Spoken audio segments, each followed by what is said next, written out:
Hi, friends. Welcome to the God and My Girlfriends podcast. We are so glad you're here.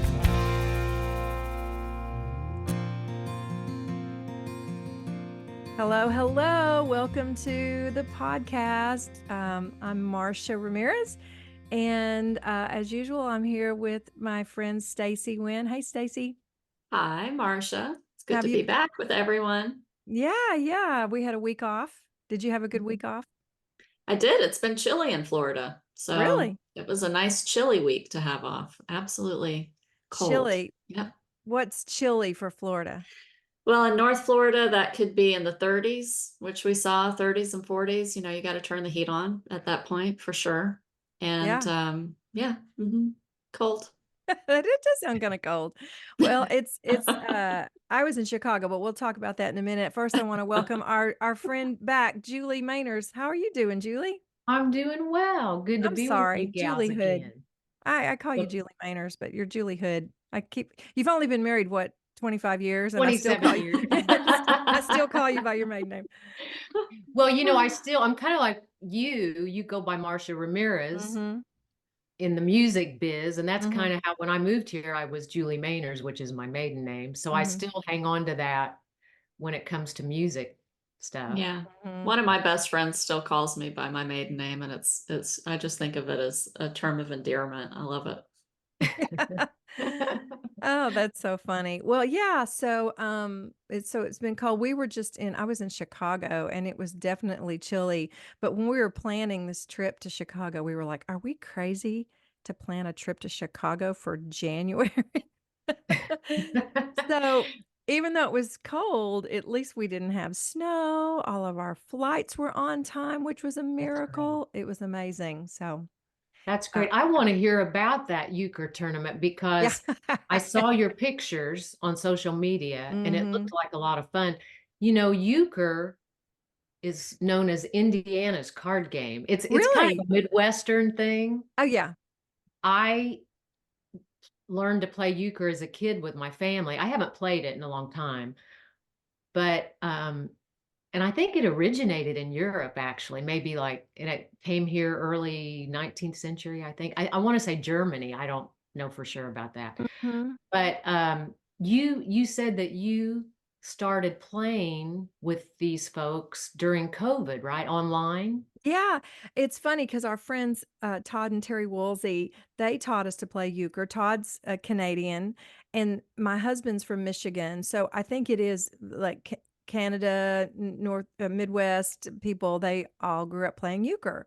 I had never played it, and we Todd and Terry taught us back in 2020, and then they started. We just started getting online on Zoom and meeting up with Todd's brother and his mom who are in Canada, another friend Carissa in Branson, our friend Ken in Chicago, and then Todd and Terry and me and Mike. So the eight of us, like once a month, would get online and we would play euchre and we would have these tournaments. We'd go into breakout rooms and we'd each play, a round, and then who won that round would go on to the next. It was a whole thing. And we've been doing it for so long, and we finally just decided to do it in person. So we rented this big Airbnb in Chicago, and we played euchre all weekend. And some of us had never even met in person until this weekend. So it was really fun. And we had an official tournament in person. And I am happy to say that my partner Terry and I took home the gold. I don't want to brag or anything. Ah, good for you. We Good ate a for lot of deep dish Chicago pizza and Chicago hot dogs, and I gained 2 pounds, but that's okay. Well, We won't that's talk not about bad. it. Did you determine your favorite Chicago pizza? We did. Did you see that? We couldn't decide what Yes. to order, so we ordered Lou Malnati's and Giordano's. And out of the nine of us, because one of us brought a spouse too, so there were nine of us, six voted Giordano's, three Lou Malnati's. But I loved them. I did like them both. They're just kind of different. Mm-hmm. So. Mm-hmm. Well, and I was sure sorry, as I know a lot of people were, that the Lions didn't win. I was definitely rooting for Julie, did you have to bring that up? I'm sorry. I'm sorry. I wondered if that put a complete damper on your trip. Well, it broke my husband's heart, but he got over it, and then Oh, luckily, we were with some everyone in that group is just really funny, and we laughed a lot, and so I think it was good for him to be around the gang to get over his heartbreak, so well, and like I said, I think a lot of people were rooting for them. So yeah, well, they've been the underdogs for so many yes, years, but you know what? There's always next year, right? right. That's right. Yeah. Mhm. I had a fun day yesterday. Um, Long story short, I got together with a couple of old friends. I don't know if you know Leanne Steinhauer. She's a singer. Yeah. Did she used to sing with George Strait? Am I Bill thinking of Anderson. Bill? Oh, Yes, many, okay. many years ago, Okay, gotcha. like in the 80s. So a long Okay. time ago. Oh, wow, okay. But she and I have been friends all through the years. Like I said, we met in the 80s, but it had probably been 5 years. You know how fast time goes. And we Yeah. had texted back and forth at different times and just said, oh, we need to get together, but we never had. Well, out of the blue Saturday, she called me and she said, you're never going to guess who I heard from. Marty Friend. Well, Marty Friend was this guy that we used to sing with some in the 90s. And she and Mm. I had not had any contact with him since the 90s. Oh, wow. The three of us sang for a guy named Dave Sines. I don't know if you know Dave, Mm. but we did a lot of background vocals for him. So Marty had reached out to her. He has been writing a lot of songs over the last few months. I think he and his wife moved to Missouri last August, but he's been coming back and forth to Nashville. And so anyway, he told Leanne, he said, I'm going to be in Nashville this week, yesterday and today. And he said, I'd love to take you to lunch because he would like to maybe use Leanne and I on some background vocals on some of these songs. Cool. So, but it was great because I mean, golly, as far as Marty goes, it had been 30 years since we Mm. had seen him. And the nice thing about those reunions is all of these memories come flooding Hmm. back. We were sharing stories that you had long forgotten, and we probably never would have remembered them had we not gotten together. So that was kind of fun. Yeah. Kind of That, like that's going to a high school class reunion, yeah, yeah, it and all the is. stories from high school start flooding back. Yeah, I love that. It's always such a life-giving thing to go back and, remember all of those things and to have it's like time kind of stops and then it picks Yeah, right back up again. And it's really a beautiful gift of friendship. exactly. Yeah, And of course, because we you're joked. the well, you're the only ones that have those same experiences, right? So it's a bonding thing, whether it's s someone you went to high school with and, only you all experience that same time together, and so you still have these sort of yeah, you have the similar memories that bonds you forever, Right. and so that's pretty cool. Yeah. Yeah. I've been trying to be intentional, whether it's getting together with a friend for lunch or, we're so inundated with negative news 24/7. We And are. I think some people are better than others about shrugging that off. I tend to soak it up and it Mm, weighs heavily after a while. And so I've been trying to be intentional about not taking in so much negativity and also seeking out positive, uplifting things to do. And the other day, I thought, I wonder if there are websites out there that just have good news stories. And sure enough, there are. really? Yes. And I happened onto one that's called sunnyskies.com and it's SKYZ. Okay.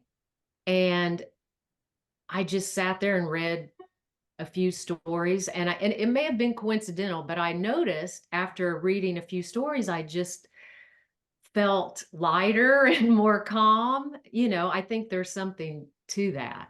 Um, it was just a lot of uplifting, inspirational stories. There's one I ran across that I'd love to share with you and Stacy. since you both are authors. Oh, I yeah. think you might find this, if you don't mind, if I read it No, go along. no. Yeah. This particular story went viral on TikTok. So if you're on TikTok, you might be familiar with the story. I wasn't, Okay. but anyway, I'll read it to you.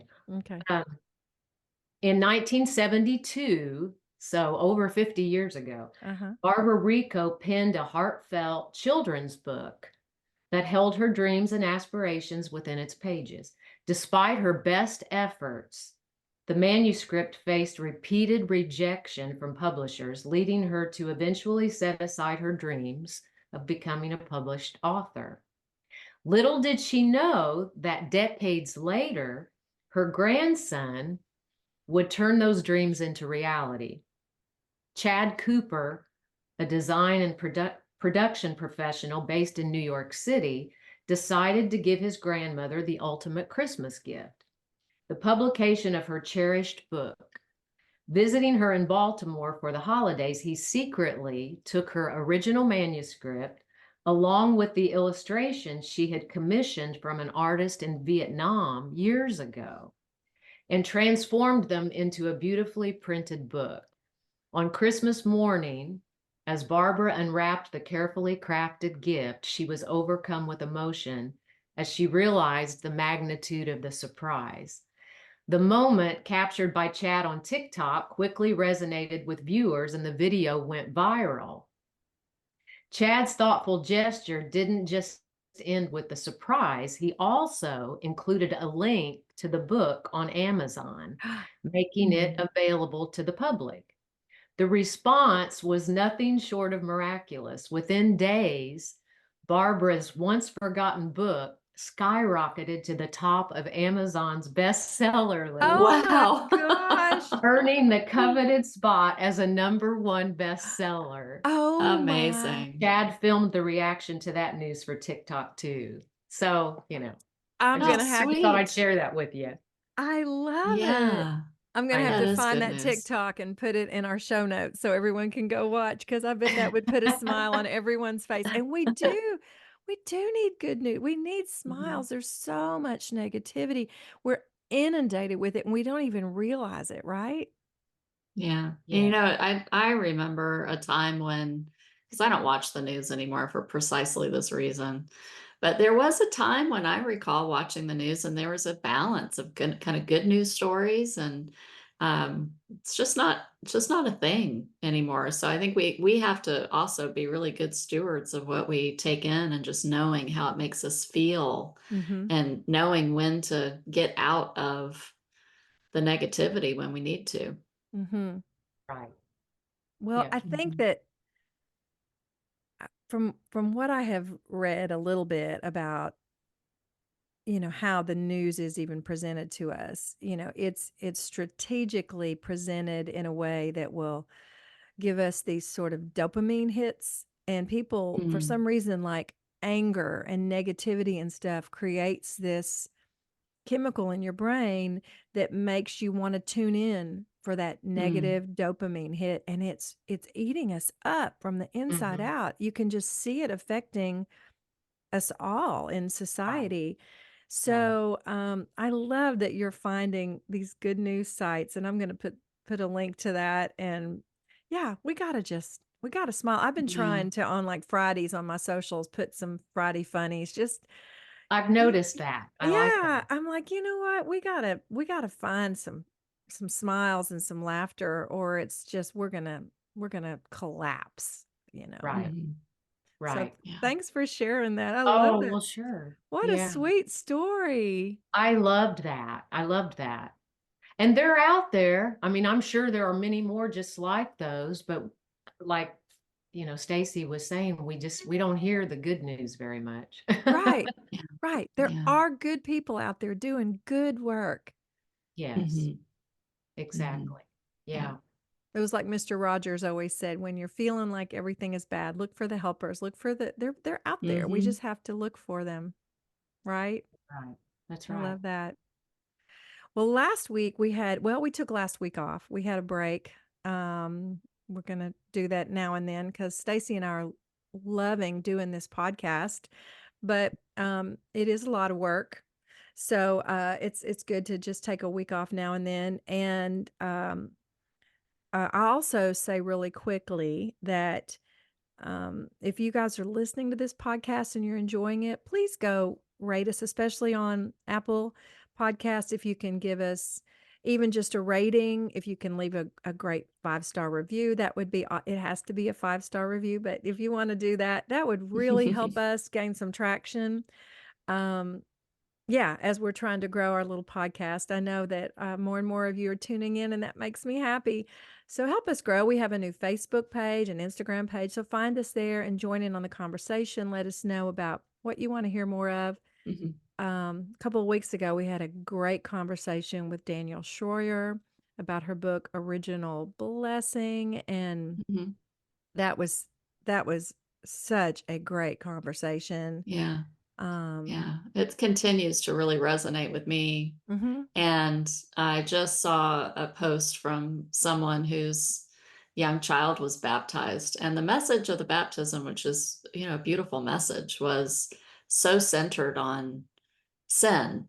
Mm. And, um, you know, Danielle's book and her message came up in me. And I thought, baptism's a beautiful thing. And we don't, how different would this post be and would this child's life be without that emphasis on sin and instead replacing that with an emphasis on the blessing.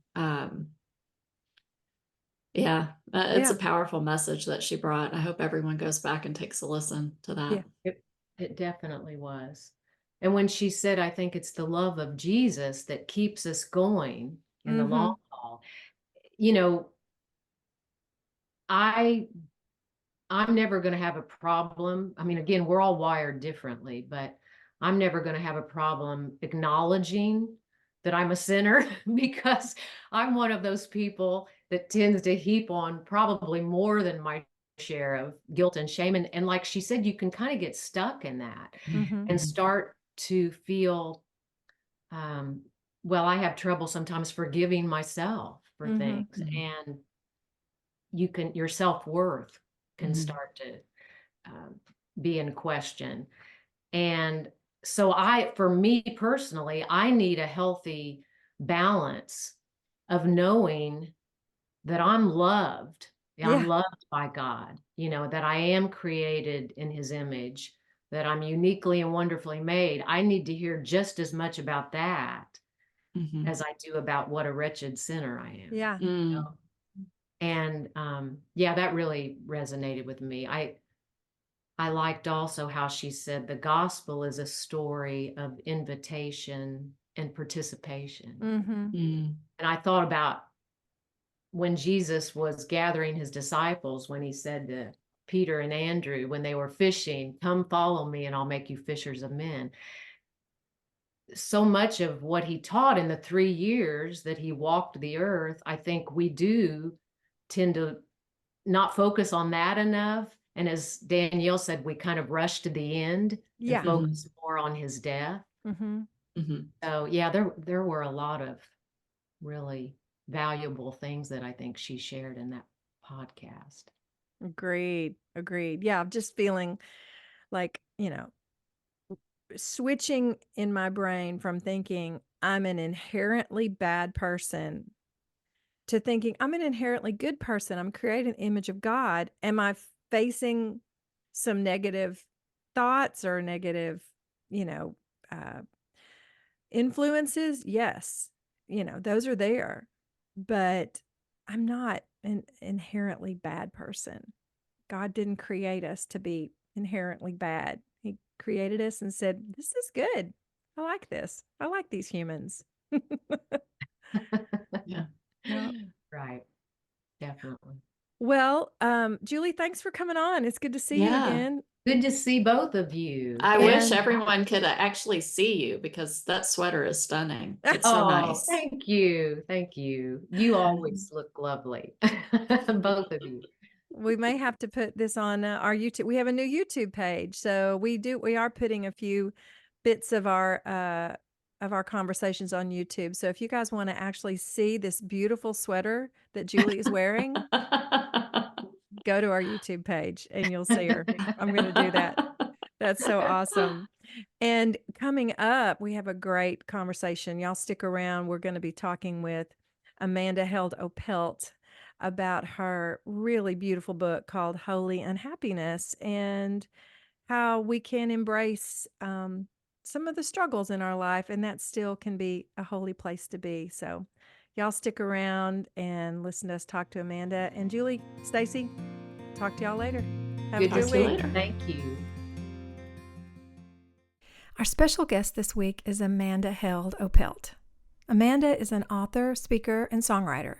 She writes about faith, grief, and creativity, and believes in the power of community, ritual, shared worship, and storytelling to heal even our deepest wounds. Amanda has spent 15 years serving in the nonprofit and humanitarian aid sectors and has written for Christianity Today, Premier Christianity, and 100 Days in Appalachia. And she lives in the mountains of Boone, North Carolina with her husband and 2 young daughters. I have really been looking forward to this conversation because I've been following Amanda on Instagram for a while now, and I just love the way that she looks at life. And then she uses her gifts as a writer to help us all see beauty in the world the way she does. Whether it's capturing pictures of the gorgeous mountains where she lives, painting beautiful pictures of life in her songwriting, or expressing herself so vulnerably and relatably in her books, I have become a fan. So we're going to do something a little bit different today. Before we go into our conversation with Amanda, I want to share one of her songs with you. The morning before we were to tape this podcast, I happened upon her song, Intercessions, as I was having my own morning meditation time, and it really ministered to me just so beautifully that I knew I wanted to include one of her songs on this podcast for you guys to hear. So she graciously offered to share this beautiful song, which is called Mother of Sorrows, for you to enjoy today. I've included a link on our show notes to her YouTube page for more of her songs so you can easily find her music. Trust me, you're going to want to do that. So we will start our conversation with Amanda shortly, but first, sit back, relax, and listen to this beautiful piece of art by our guest today, Amanda Held Opelt.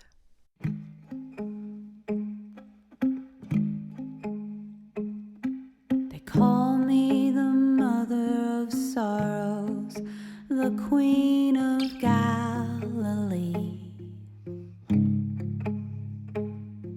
They call me the virgin of virgins. They call me the star of the sea. And no, I didn't know how beautiful it would be. No, I didn't know the sword would cut so deep. 'Cause how is a mother supposed to know the sweet demolition her soul undergoes? The weeping and wailing, the scars and stretch marks spread out on every inch of her heart. I made a space for you.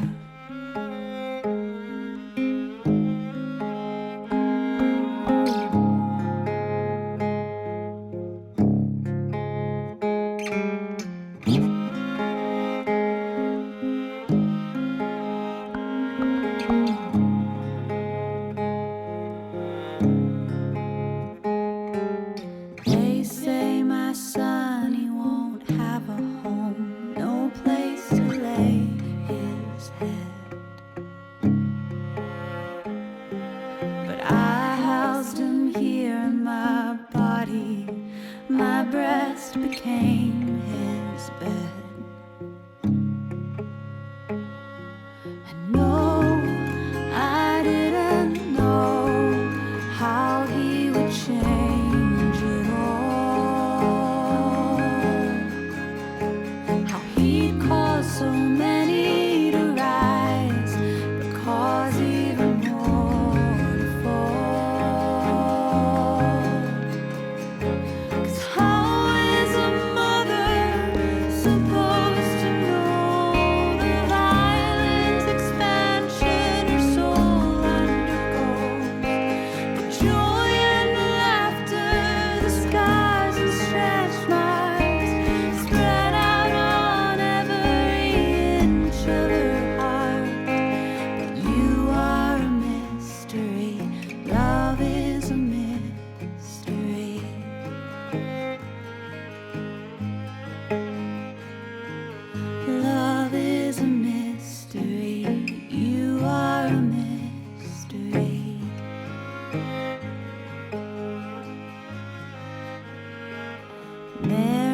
Welcome, Amanda. Thank you so much for joining us today. Oh, I'm so thrilled to be here. Thanks for having me. We were just chatting a little bit before we started recording and kind of catching up that we have some common friends and we've had some common things in our background because you used to live in Nashville I and did, yes. did the music rounds like I have done. And I was just gushing over. I'm a fan of your music. We just played a little bit of one of your songs and I just love it. Are you doing a lot of music these days? You know, I am a hobbyist, I think now when it comes to music and songwriting. There's actually a fantastic community of musicians and songwriters here in the mountains. You know, there's a long, rich heritage of Appalachian music here in Mm. Western North Carolina. And so Mm-hmm. I've really enjoyed playing around here in town and some venues out and about. But it's maybe not as much a part of my life as when I lived in you know how it is in Nashville. It's like Mm-hmm. music's your whole life, you Mm-hmm. know. And now it's like it's a fun part of my life, which I really enjoy. So That's good. Well, yeah. before we get into it, why don't we talk a little bit? You live in Boone. Tell us a little bit about your background and just kind of Mhm. catch us up on life as you know it right now. Yeah. Yeah. Well, I live in Boone, North Carolina, just north of Boone, North Carolina, here in Western North Carolina in the mountains. And in fact, I just this last year, I think I crossed the threshold, and this is the longest I've ever lived anywhere. Oh, And so Mm. wow. there's something in my body that feels very much at home here now. And my Nice. mom, her family has roots in this area back to the 1700s. So Mm. this is home for us. This is where we belong. And I've got two little girls and a wonderful husband, and we live here. And I spent the last 10 years working in the aid industry, doing staff care for international aid workers. But about 2 years ago, I stepped away from that to focus on writing, and have published two books in the last 2 years, something I don't necessarily recommend if you are an aspiring author. Not sure. I mean, it helped. One of the books was already pretty much written when I pitched it and started the publishing process, but it was still quite a haul to get those two books finished in 2 years. And now I'm kind of at a little bit of a crossroads and trying to decide. I was telling my pastor the other day, I was like, I'm having some vocational angst. I still don't know what I want to be when I grow up, but I'm turning 40 next year, and I feel like I kind of quit my job in aid, and I'm kind of dabbling in writing. But is this what I want to do? Do I want to go back to grad school? Do I want to do this? Do I want to do that? And I'm just not really sure. So right now I'm just finishing kind of some of the marketing up for my last book and hanging out with my two little girls at home a lot, which is a lot of fun, and just trying to kind of be at peace with where the season is and not necessarily knowing what's next, but Mm. being fully present for what's here today. If that Yeah, makes and that's sense. hard. Gosh, It that's so is. hard to stay present, especially with how fast things move in the world and in our lives. It's so difficult. Yeah. Well, and I think our culture puts a lot of pressure on people to always be upwardly mobile, to always be improving, always growing your career, Yes, yes. gaining influence, getting the promotion, whatever. You should always be moving upward. And right now I'm kind of stagnant. And Mm. I'm learning. Oh, it's stagnant. That's kind of a gross word, has some connotations. But I'm learning there's actually some beauty in being still and in Mhm. kind of not having plans and not aspiring to much. Gosh, that sounds horrible Yeah. to say, but like But it. there's a lot of research right now in the corporate world about just that, about how relationships happen in the present moment. And Mhm. we get so performance focused and Yeah. outcome focused that our career development Mhm. Hmm. sometimes takes us out of that pace of presence and out of that capability to connect with one another and really foster Yes. engagement. Oh, that's so true, Stacy. When everything's a stepping stone, it's like, yeah, how can you be fully present? But I know that Mhm. doesn't make for very, our culture's not exactly kind to people who have no dreams or who aren't sure what their dreams Mm. are. And so, but that's just honestly where we are, is kind of trying to discern what's next, and Yeah. how do I use my interest and my skills, Mm. um, and be present with my family and all that. So, I'm sure the turning 40 this year is doing something to me Oh, mentally, yeah. where I'm having this like existential crisis. You know what I mean? But um, I think Hang that's in pretty there. common. Hang in Yeah. there. It just keeps getting better. Yeah. Okay. Good. Good. Hey, I can honestly say I'm 62, Uh-huh. and I can honestly say that I have enjoyed every decade a little more. Mm. I'm so mad at my mom in a way and her friends because I used to think, oh, getting old is going to be horrible, Yeah. and I want to change that. I want to change that conversation with younger women. Getting old is awesome. Mhm. I loved my 40s, loved my 50s, and I'm loving my Mhm. 60s. There's something different with every decade. That's Yeah. there's something hard about every decade, Mhm. and there's something beautiful. And yeah, I just want to say, younger girls, do not be afraid to get old. There's some beauty ahead. I promise. Yeah. It's fun. Oh, that's a good word right there. That's an encouragement. Yeah, it Yeah. really is.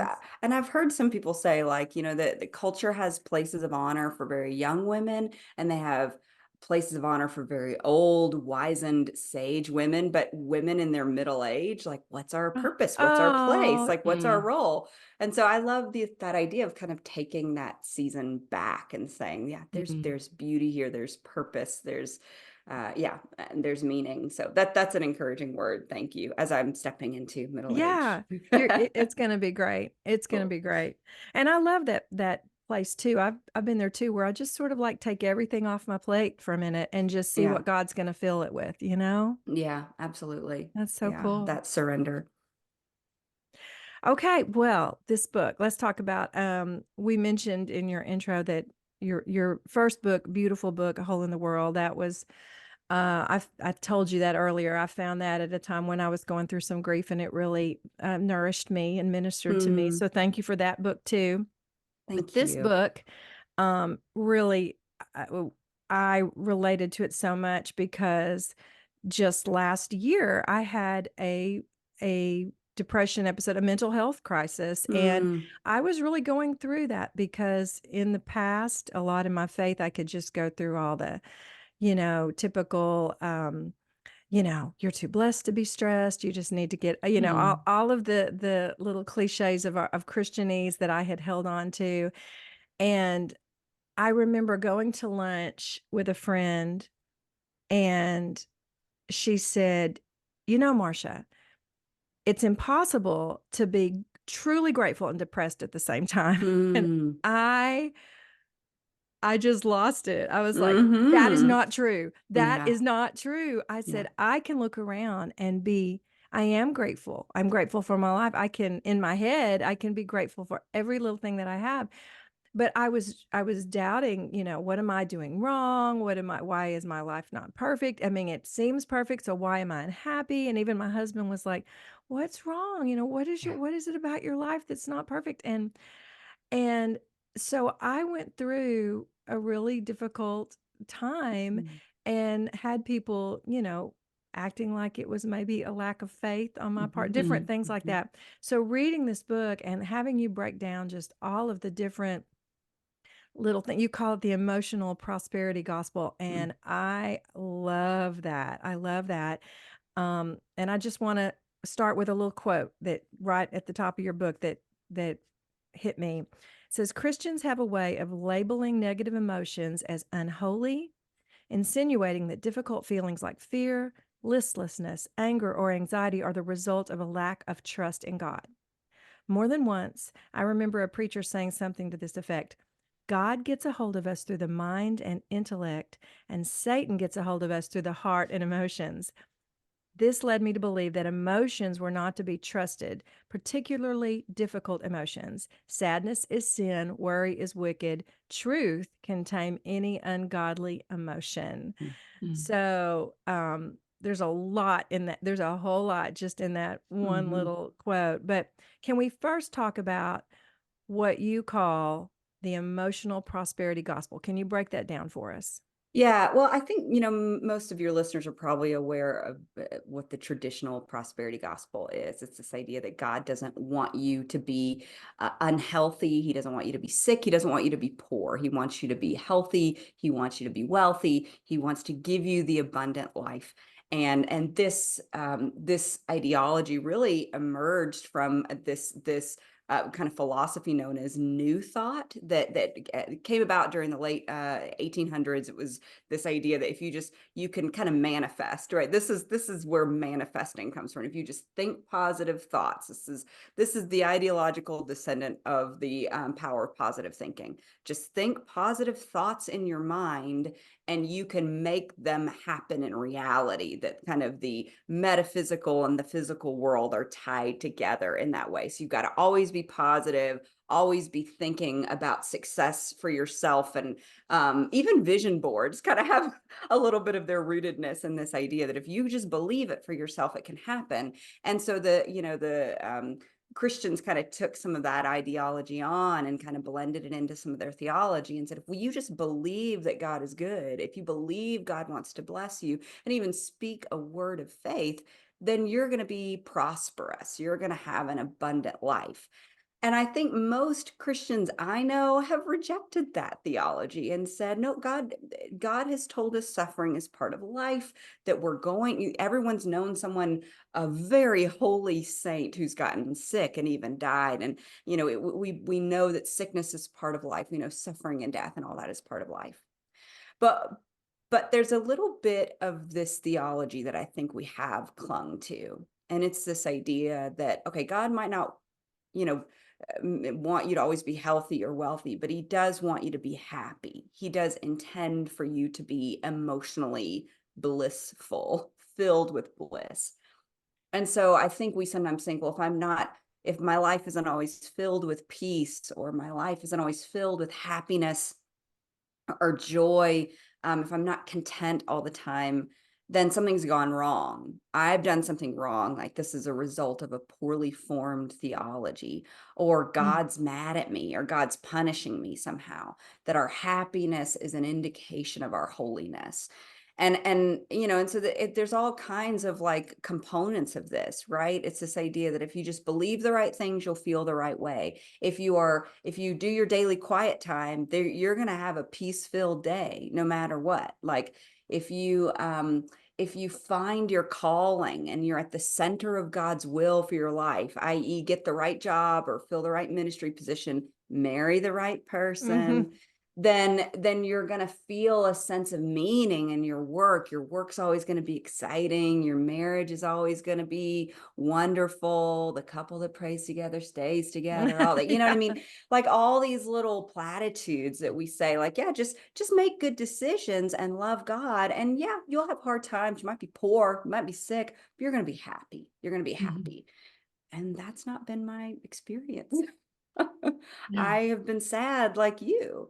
I have been anxious. I have been bored. I mean, maybe more than anything, I've been bored, or I've been unsure. And life has just not always felt like this emotional abundance, emotional prosperity that I think I was led to believe I deserved,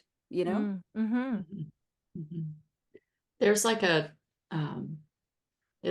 we miss the depth of human emotion so often. And maybe as you were talking, I wrote down just fruit of the spirit, right? Because we tend to focus on the high points because of places in scripture like that. But yet there's really a bittersweet beauty and sorrow, and in the process of navigating grief. And, we get to such complexities in our faith through those emotions, but we don't raise those up as much as others. Yeah, it's true. And I think in many ways, like lament, grief has got to be part of the Christian life. Like if you look at 1/3 of the Psalms are Psalms of lament. And that's because we as Christians ought to know how the world should be. We know what justice looks like. We know what righteousness looks like. We know what flourishing looks like. And we see very clearly that the world is not that way. So if we don't feel that sense of angst and lament and grief over that, then there actually is something missing. There's a component missing to our emotional life. I just think that there's space for all those emotions within that walk with God. For both the joy and the sorrow. Yeah, I wonder if that also is what has caused or does cause some friction and tension in terms of meeting people in their grief and meeting people in their, mental health crises and Mhm. trying to push those things away. It all comes together and really speaks, I think, to how effectively we can have relationships and build community, which is a Yeah. theme I know in your book that we'll get to in a Yeah. little bit. Mhm. Yeah, you're right. And that's the thing is like I think especially in like modern day Western American Christianity, where we have a huge emphasis on knowing the answers. Like academically, like we know the truth, we know all the answers. And I think a lot of times we try to do that in grief. It's not just make people feel better, but kind of make sure they know everything happens for a reason, right? And kind of give them all the facts of God's sovereignty and God's character, and it's not that those things aren't good to be reminded of in your moments of sorrow, but when we offer that to people as a way of palliating the horrificness of death, like let death be horrific, Yeah. let death be excruciating, because it is, and we know that better than anyone else. And so if you're just giving people theology or answers to their questions as a way of like, well, you need to just feel better and get over this, like Mhm. that's not how we're supposed to engage with death. Mhm. We're supposed to mourn and lament and grieve over death, because it is not God's it was not his original plan. Right. And I think when we gloss over the fact that Christians, deeply committed Christians, still have these hard emotions, we're we're selling a false gospel, Hmm. really, Hmm. right? And I know a friend of mine that she was struggling and then she decided to become a Christian and she got baptized, and she was still having a lot of struggles, and she was like, Hmm. "I thought things were gonna change. I thought, Mhm. life was gonna be good." And I was like, "That's not how it works." And she was like, Mm-mm. "Well, then what's the point?" And I'm like, "Okay, we need to go back to the beginning here." Ooh, yeah. But Yeah. that question right there, well, then what's the point? That is the question that plagued me throughout the writing of the book. Because I realized, like, yeah, we don't follow Jesus because he's going to make us feel better. We don't. And then I'm like, well, then why do we? Like, what is the point? Because I think if you look at most people and their, particularly people who would maybe say, well, I'm spiritual but not religious, right? Most Mhm. of them, I think, actually engage in spiritual practices because it makes them feel better. Like it makes them feel centered, like meditation makes them feel centered, or what it makes them feel like they have purpose or they have meaning. So if good feelings aren't the reason we say yes to Jesus, then why the heck are we saying yes to him? And I won't, spoiler alert, I mean, that is kind of what I talk about at the very end of the book, is that Uh-huh. I think it's just we have to understand the difference between blessedness and happiness. The difference between a blessed life and a happy feeling life is that I do think there's something about walking in the way of Jesus, which includes humility and making and keeping promises and being faithful and telling the truth. I think all of those characteristics actually can lead to a life of flourishing, not just for you, but for your neighbor, right? It's not just about your feelings, about your neighbor. So there is something about walking in the way of Jesus that can lead, I think, to a life that is conducive to flourishing, which Yes. then is conducive, I think, to peace-filled feelings. But it's just not that way every step of the journey. Mhm. Not every single day is happy, you know, peace-filled feelings. So yeah, but it's a good question that your friend asked. Like, well, Mhm. what is the point then? Like, if I'm not, I thought this was supposed to make me feel better, you Yeah. know? Yeah, I thought life was gonna be easy now. Yeah, Mm-hmm. it's Mm-hmm. definitely not that way, but it definitely is being sold that way sometimes. I Yeah. hear that.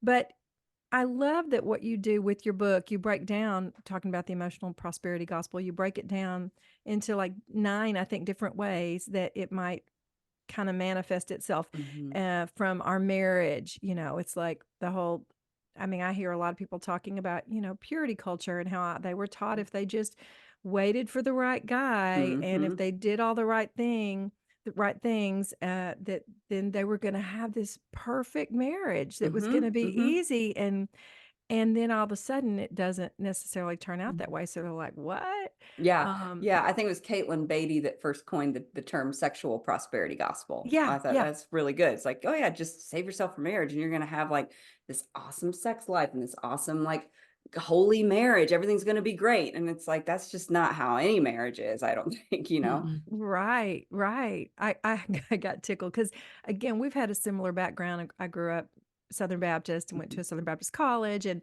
there were, I think you quoted about how, sometimes you would hear the guys say, "I feel God calling me to pursue you romantically." How do you turn away from that? How do you go, "Oh, I'm not feeling that same Yeah, call." God didn't tell me that. I don't know what God's telling you, but God did not tell me that. Yep, yep. Um, but yeah, it's like some mind games in there. It's like, oh, okay, well, if God is telling you that, then maybe I should follow this. Who am I to question God telling me that? Yeah.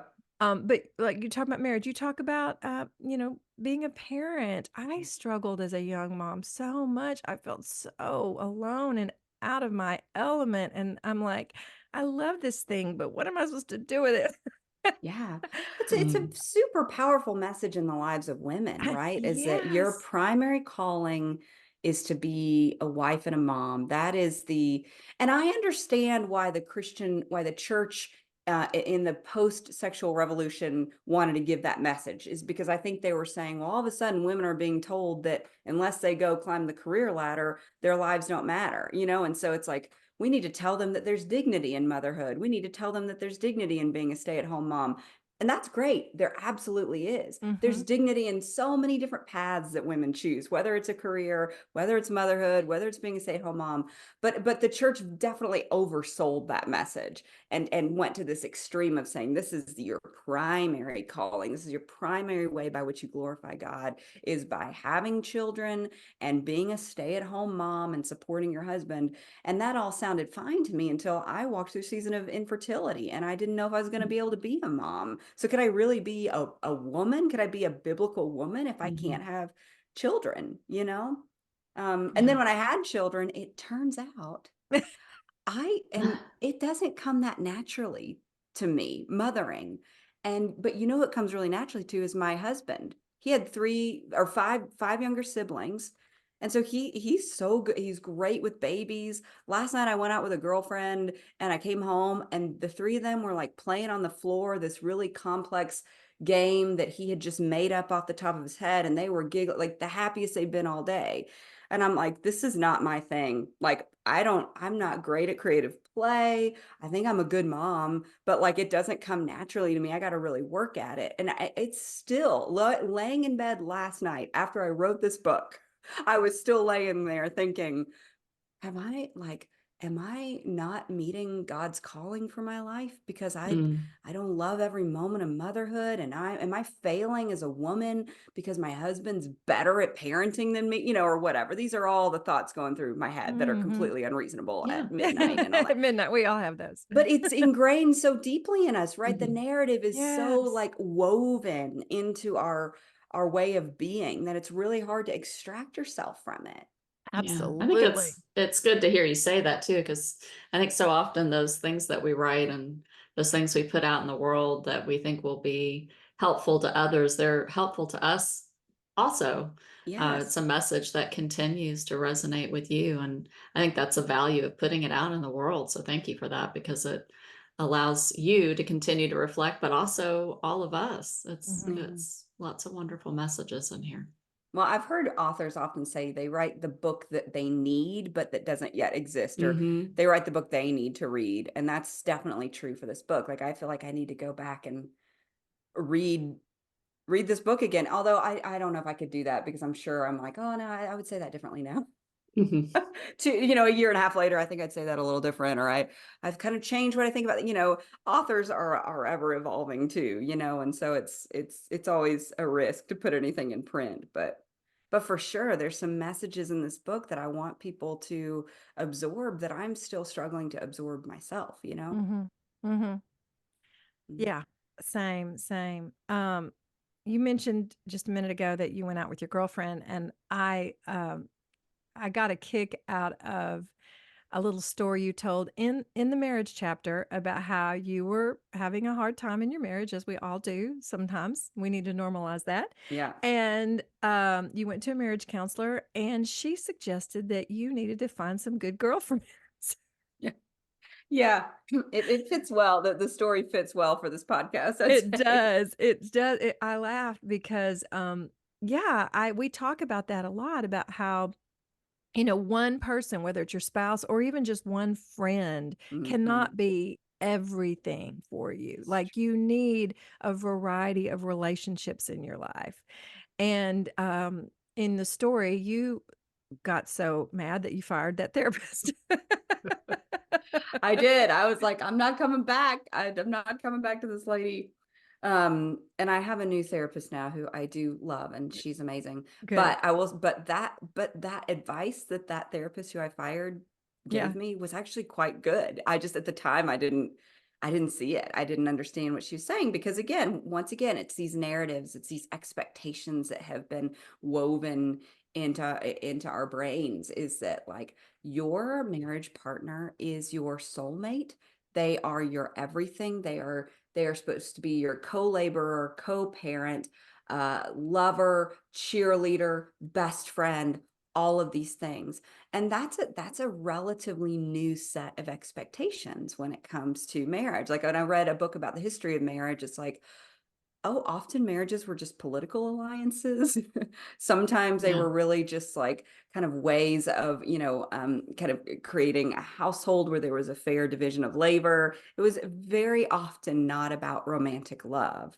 And so I think to just, I think, okay, I need to recognize the privilege that I was able to choose my own partner from a place of love, that even that is fairly um unusual. If you look at the grand scheme of things in the history of the human race, it's an unusual Right. Right. privilege to choose your own partner because you love each other. But what then does that mean about what expectations I'm going to have of him going into our life together? And so just for that counselor to say, you really need some friends to help you carry this emotional weight, because one person can't do this. And I was like, how dare you? Yes, he is supposed to be able to do this, but once I did that, once I kind of spread out the emotional weight and the relational needs that I had, I found that actually my marriage became much happier. I mean, that sounds horrible. It's like, well, I lowered my expectations and things got a lot better. Again, things that you maybe you're not going to get on the New York Times bestseller list for saying that. But I think that like it really is true, is that like once I stopped expecting perfection from him, I realized he's a very, very good husband. I'm very, very fortunate to have him in my life. So yeah, I think some of this book for me was just deconstructing some of the expectations Mhm. of my Western culture, and some of it, and then that you get Christian ideology baked into it. Christians saying, oh well, your husband's supposed to be your spiritual leader too. Like, Mm. ugh. Well, I'm not going to say any more about that, Yeah. but Well, we're taught, put your husband first, God Mhm. first, husband, your family, Mhm. and let's say even that's true. Let's just say, but it doesn't mean that you don't have friends and I'm sorry, my dog is running around. Buddy, new You dog. have friends, you New have dog. dogs, I have dogs. dogs to meet your emotional Yes, needs. yes, I Exactly. do. Buddy is always Dog right there. Um, dog is God spelled backwards, right? Yes, yeah, that's exactly but right. Yep. with the book that I wrote and the podcast and the ministry that we have, we're trying to normalize the fact that women do need to have other relationships besides, if they're married, besides their husband. And putting them first doesn't mean that you don't make room and you don't prioritize girlfriends too. Like we Mhm. want to give women permission to do that. And it's interesting because I remember one time talking to my therapist about my husband, and I was like, I worry because he doesn't like go out with his friends the way like Mhm. I do. And he was like, you know what? Guys are just don't tend to need it as much. I mean, I hate to completely, make it like all men are the same and all women are the Yeah, same because yeah, everyone is individual. But he said, yeah. in general, what I find is that men don't tend to go out in packs when they're Mhm. older. Once they get married, once they have families. When they're younger, they're doing it because they're all Yeah. out like looking for girls. He goes, "What do you want him to do? You want him to go out and hang out at a bar with some guys?" I'm Right, like, "Oh right, right. no." Well, I guess not. Yeah. Yeah. And of course my husband loves to get together with other couples. He's not antisocial, but Mhm. he doesn't feel the need to go out and talk through life with his Yeah. guy friends the way I think most women kind of have Yeah. that need. And so yeah, we want to normalize that for women. Like Yeah. it's okay to Yes. prioritize that in your life. Yeah, it's like we have so many relational needs. It can't be met by one person, whether that's a spouse or a best friend, or it's like we need mentors, we need mentees, Mhm. we need friends, we need pastors, we need therapists, we need all these roles. And we've really isolated ourselves, I think, socially. We're much more nuclear family oriented now than we Mhm. ever have been in the history of the world, frankly. And so just kind of naming that interdependence, like that's something I've really tried to do as I've stepped into motherhood, is say like, okay, I can't do this at home alone. Like I have a friend from Cambodia, and she's like, you guys are crazy. Like she's adjusting to living in the United States as a stay-at-home mom and married to an American. And she's like, this is crazy. She's like, I'm here at this house out in the woods by myself with my kids. Like she grew up in a village, in a Mm, neighborhood where kids were running from house to house, and you'd watch your neighbor's kids and you'd watch your sister's kids, and you'd like, it was all kind of this communal endeavor to raise children. And she's honest about some of the struggles she faced in that culture. It's not a perfect culture either, but she's like, I am so lonely out here. And mm, I'm like, what do you mean you got a beautiful house, big beautiful house with this beautiful view and all this space? And she's like, yeah, it's making me crazy. So mm, I think Wow. that's really, really interesting. That's yeah. Well, and mm, what you're saying too, everything you're saying is really making me think about, just to kind of step back, you're talking about, prioritizing your life, like God, spouse, family, church, but like however we try to order our lives. I think that's another promise of the emotional prosperity gospel, false promise, is that Mhm. if we just order our loves properly, if we just order our loves rightly, then everything will be balanced and everything will feel good, and it won't feel chaotic. It'll feel right. God will make you successful in all of those efforts. And my dad just says that tier system, that idea of like ordering things in terms of priority, he's like, that's kind of silly. Because Mhm. I think about like when my sister, for example, was dying. I had just had my first child. So it's like, okay, motherhood's what I'm doing. It's my number one priority. But all of a sudden I had to leave my baby with my mother-in-law and go take care of my sister and take care of my sister's family. Did that Mhm. mean that I failed at kind of being faithful to that tier that I had created, that list, that mm, order of like, my child being at the top of the ladder in terms of importance? I think it's just, we have to understand that life is seasonal and that our Yes. priorities ebb and flow depending on what's happening in the moment. Mm. My dad says a better way to maybe think about it, if we need a visual, is not a ladder or a list, but a wheel. And that God mm. is always at the center. He's the hub, right? But every other aspect of our life, whether it's our marriage, our children, our work, our ministry, are spokes on that wheel. Oh, I And there love are that. seasons where we maybe emphasize this area, like when you're newly married.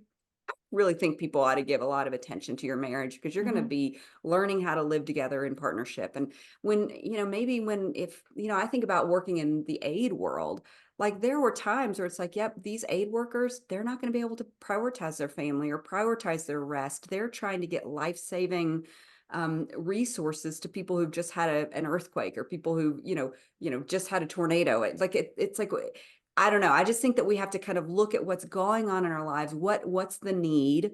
What is my availability? What are my skills that I bring to it? And then you ebb and flow. Does that make sense? Because I Well, just, it Absolutely. yeah, does. Yeah. I And just don't because, think we can always keep it airtight like that. Mhm. well, and the gospel isn't good news for everyone unless it meets everyone where they are. Yeah. And Yeah. and I think even in the Western world, and you know this better than most with the work that you've done overseas, is not every culture is the same. Not every Yeah. culture worships in the same way or interacts with their faith in the same way. Yeah. Yeah. I just think we set ourselves up for failure when we try to hold rigidly to that list of priorities, because the other day I was scheduled to preach in church. We do a team approach to Sunday morning teaching, so I was scheduled for my monthly teaching, and it was like I had to have a babysitter come and watch my kids so I could write my sermon. You know what I Yeah. mean? So it's like, okay, well, I've clearly messed up on the ladder if my kids are supposed to be above my church because I handed them over to a babysitter for 3 hours. Does that mean I failed? Does that mean that that's why I just think maybe, it's just not realistic, Mhm. It's thinking about not. life as a list of priorities that we have to keep in the right Yeah. order, or else, we're going to fail. It's just, there's spokes on a wheel, and certain things get more attention at other times, but that requires a dynamic attention and paying attention to the Holy Spirit and to wisdom. And I think we prefer lists. Yeah. We prefer black and white instructions. We prefer scripts. And I don't think we're called to a script. I think we're called to a dynamic relationship with the Holy Spirit, Mm-hmm. to Yeah. discern daily where God wants us to be and how he wants us to be operating in that moment. Yeah. I love how the direction that our conversation has gone today. And one thing that I'm thinking of now is the way that you incorporated the story of Jacob wrestling with God, because some scholars say that reference is entirely a mental hurdle that Jacob was getting over, thinking about his past Yes. and how bad his past was, where he was in the present, and the uncertainty of his future, and just wrestling internally Yes. with all of that. And I think that's so fitting for us to consider, because that's so often what we do. We just Yeah. wrestle with all of that Yeah. and still remain faithful. Yeah. Oh, that story is it's so compelling, right? You got like Jacob's the worst. Like that guy is like, he's deceitful, he's cunning, he's Mm. controlling, he's manipulative, and even face to face with God, he is demanding a blessing. Like in some ways, I'm like, I can't stand you. In other ways, I'm like, I admire your tenacity. Yeah. Like I wish that I was as bold as you are. You know what I mean? And I just think it's amazing that God was like, you want a blessing? Okay, I'll give it to you. I'm going to give you a limp for the rest of your life to remember this encounter. And I'm going to change your name. I'm going to give you a new identity. So it's not abundance. It's not security necessarily. It's not, all the cattle of 1,000 hillsides that I'm going to give you, but I'm going to give you a new name. I'm going to give you an identity that's fully grounded in God and who God is. I think that's really, it's such a powerful story. It gives us, I think, so much permission in many ways to grapple with God, to wrestle with God. Yeah. I love that you offer little blessings at each point of after each part in your book, and the last blessing I just wanted to touch base on a little bit before we let you go, because we could talk to you for another hour. This has been such a great conversation. But the last thing, a blessing, hope. Just talking about the hope, and when you were talking about going back to what's the point in all of this, finding some new spiritual practices that can help us understand what's going on with our dark emotions. Oh, I do have to bring up one thing. I was laughing so hard. Oh, yeah, where you were talking about there are, like you said, there's so much lament and so much grief. When you start going through it and you start looking for it in the Bible, you find it. But you made this funny about how we, like Ecclesiastes 1:2, which is meaningless, utterly meaningless. Everything is meaningless. That makes for terrible home decor. Like you wouldn't put that. You won't find that at Hobby Lobby. I've No, you looked, don't. it's like, You don't find Ecclesiastes 1:2 at Hobby Lobby. It's so funny. But I'm going to just put a little quote here. You said, The difference between optimism and hope is sometimes the difference between fiction and nonfiction. I think this is why hope has stood the test of time. Hope speaks truth. It has a way of harmonizing lament with praise. It allows sorrow and joy to coexist, to befriend one another. And I think that's sort of what it is. It's allowing all of that to coexist at Mhm. once and still finding peace in that dichotomy. So you want to just kind of speak to that for a little bit? Yeah, yeah. To me, hope's an interesting concept. It's a word that is pretty in vogue right now. It gets thrown around a lot, Mhm, but it's a bit nebulous. Like, what do we mean by hope when we say mhm. we're people of hope? Well, I have hope. Sometimes it's spoken of as if it's kind of fragile, like a little tiny flickering flame in the dark, or hope is this thing with feathers. But I got to believe, as the Christian, our hope is solid. It's like this foundational rock that we stand on. And I think it's really important to remember that as Christians, we're not necessarily called to be people of happiness. We're called to be people of hope. Mhm. And that our joy, because we are told that joy is a fruit of the Spirit, our peace, fruit of the Spirit, it is grounded in hope. But hope is not just all positivity. Hope is not all optimism. Hope, to me, is like, okay, things are bad, truly, and we await new creation. New creation is coming. Redemption is coming. It just names both things. It names both the darkness and the light. It doesn't ignore what's hard. It stares it boldly in the face and tells a new story. And I think that that's, for the Christian. I think that that's the I think that's our calling.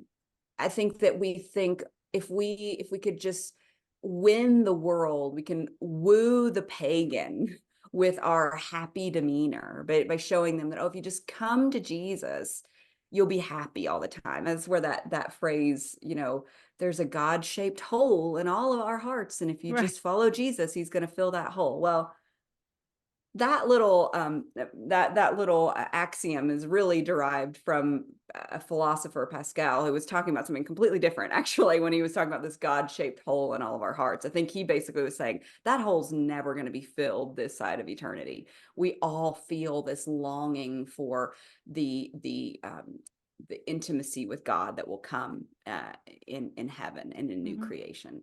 And we don't have it yet in this life, and that's why we're sad. And so that sadness is actually holiness in many ways.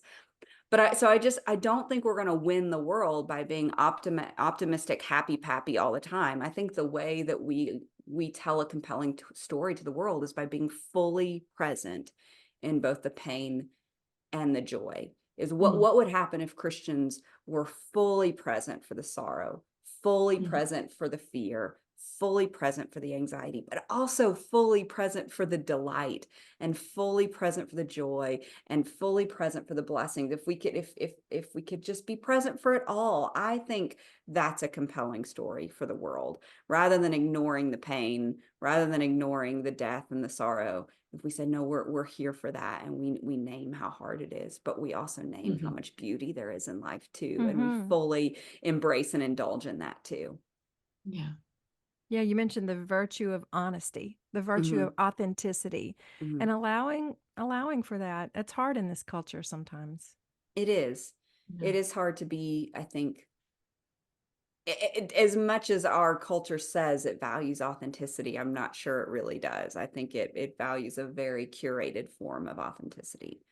And so I think for Christians, what if we stopped curating? What if we were fully human? Like, what if we Yeah. were full, fully honest about just this wide spectrum of experiences we have as humans, and name that God can be present in all those experiences? That's beautiful. Well, tell us what's coming up for you, Amanda. Where can people find you? What have you got coming up Yeah. soon? Yeah, so you can find me occasionally on Instagram at Amanda Held Opelt, and my website, amandaheldopelt.com, and also occasionally on X, formerly known as Twitter, but that place scares me a little bit, so Yeah. not as Yeah. much there. I'm going to be participating in a few writers and artists conferences coming up, the Breath and the Clay, late March in Winston-Salem, and Hope Words Conference in Bluefield, West Virginia, later in April. So all that's going to be available. All the information on that is available on my website and Instagram. And I have a monthly newsletter. It's free. That's kind of where I'm spending most of my time writing right now. And I am dreaming of future book ideas and doing some research, but nothing solidly in plans right now, but just doing a little bit of that here and there. Well, we'll put all of that in the show notes so people can easily find you. You're doing such great work. Y'all, the book, Holy Unhappiness, you see all my tabs on there. It's going to be one I'm going to read more than once. Thank you so much for reading it, y'all. Really, it means the world to me that you read it and that you liked it. We loved it. Thank you. I appreciate it. Well, thank you for joining us, and let's stay in touch, okay? Yes, it's great to talk. Thank you. Have a great day, Amanda. Bye.